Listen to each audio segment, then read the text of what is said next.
Hello and welcome to the France 24 interview. Our guest today is Mikhail Khodorkovsky. He is a former oil tycoon in Russia. He was jailed 10 years by Vladimir Putin. He now lives in exile in London, where he founded the NGO Open Russia. Thank you very much for being with us. No, thank you. Mr. Khodorkovsky, it's been 1 year since the war started in Ukraine. How do you see things unfolding? Do you think that a war between Russia and NATO is unavoidable, and some are even talking about World War III?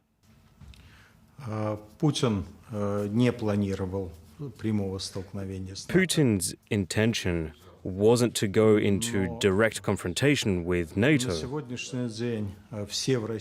But when we look at the current state of affairs, everyone in Russia is convinced that the war is not against Ukraine, but against NATO.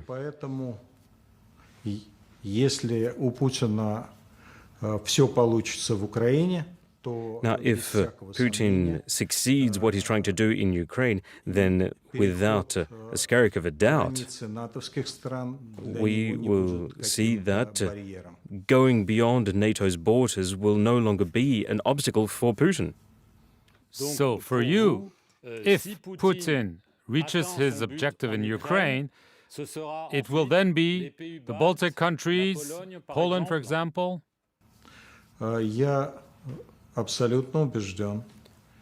I am convinced that Putin cannot stop.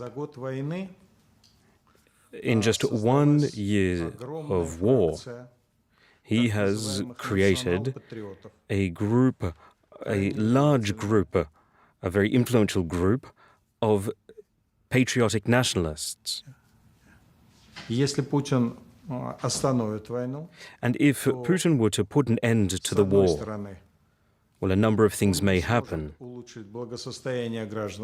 He, first of all, would not be able to improve the general situation for people in Russia, because the occupied territories are a considerable burden, and also he would face pressure coming from the patriotic nationalists. And these people form the political basis. So given that situation, there have been 4 times in the past where Putin has solved his electoral issues by waging another war. And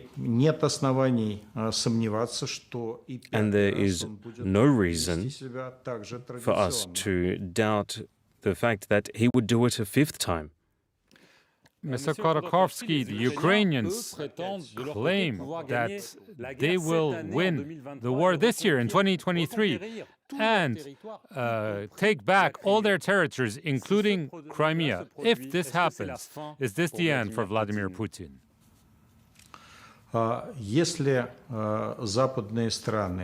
If the Western countries were to change attitude, change mindset in terms of their support to Ukraine, in terms of the measured support that they've provided to Ukraine, then in that case, Ukraine may crush Putin.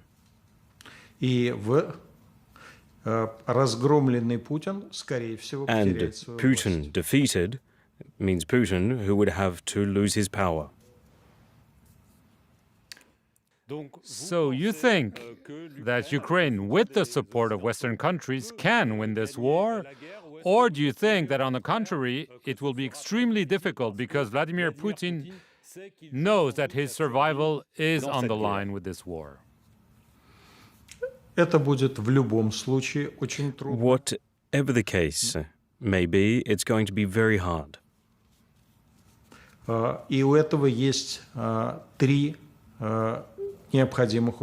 And there are 3 main conditions that have to be met.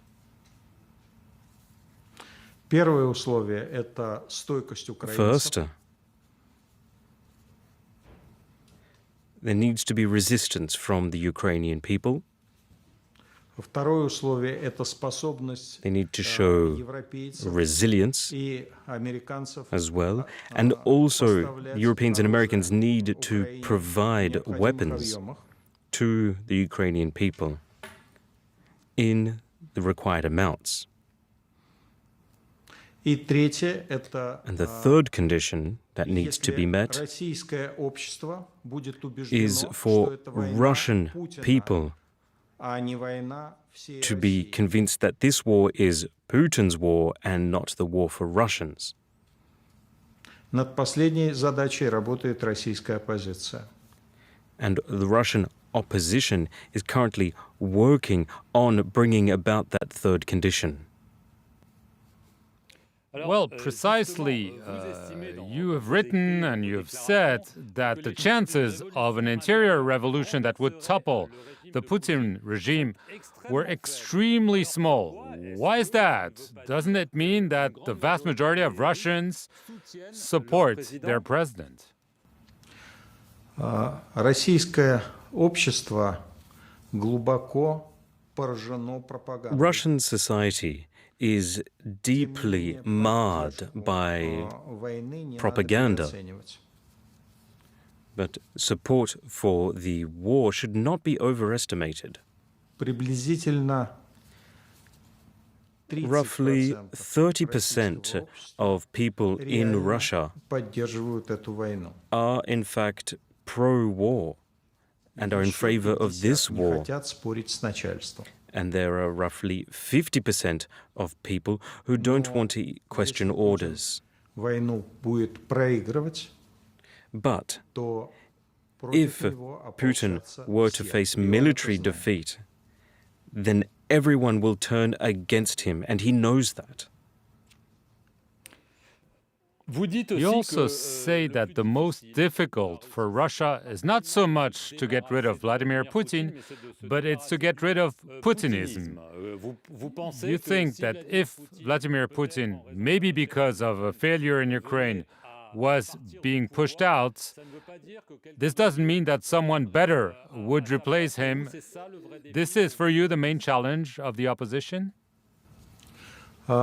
Мой жизненный опыт показывает, что даже такой In my own experience, my lengthy experience, получив I've seen that скатился к авторитаризму.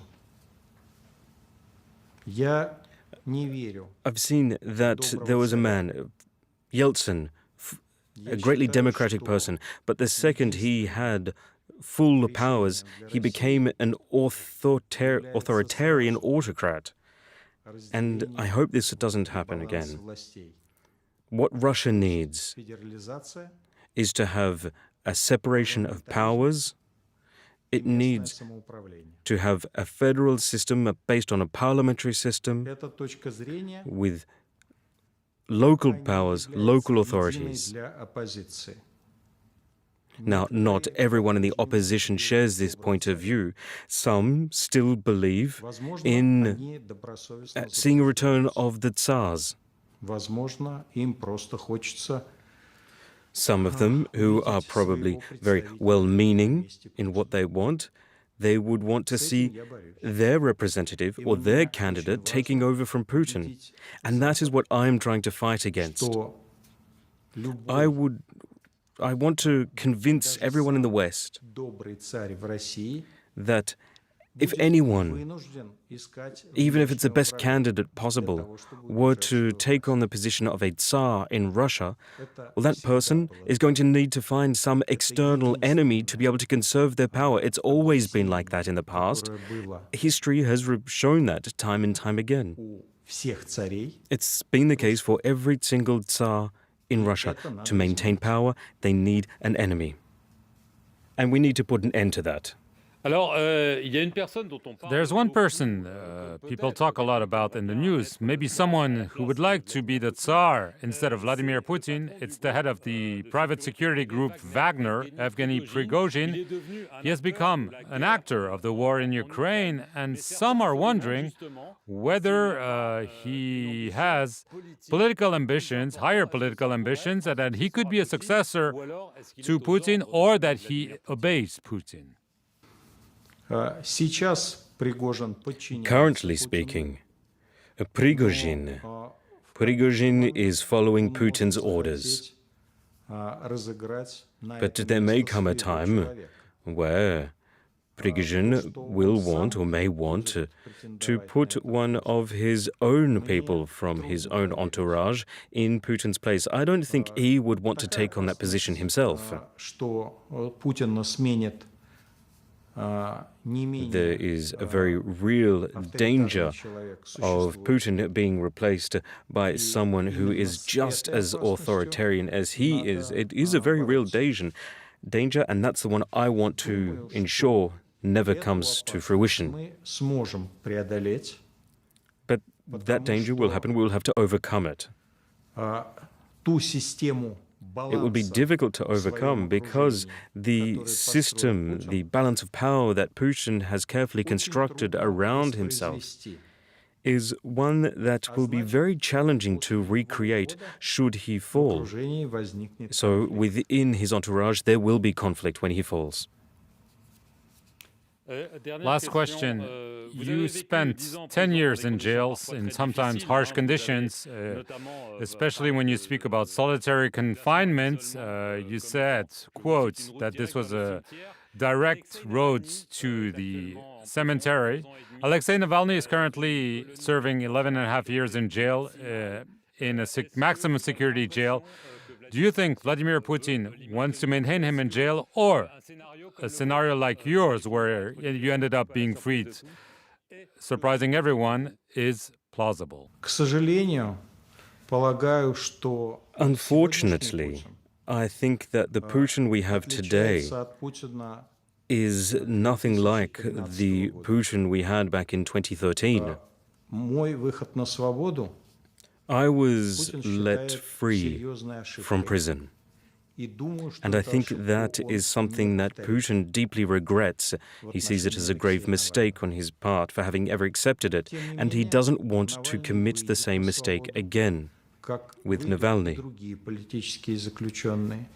But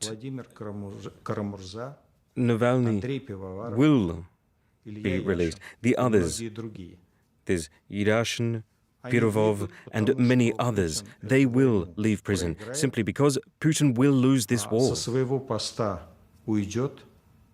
He will have to step down from his position. He will be either taken to court or he will be sent to the cemetery. And all political prisoners will be set free. Mikhail Khodorkovsky, I want to thank you very much for appearing here on the France 24 interview, and thank you all for watching it. Stay tuned for more news.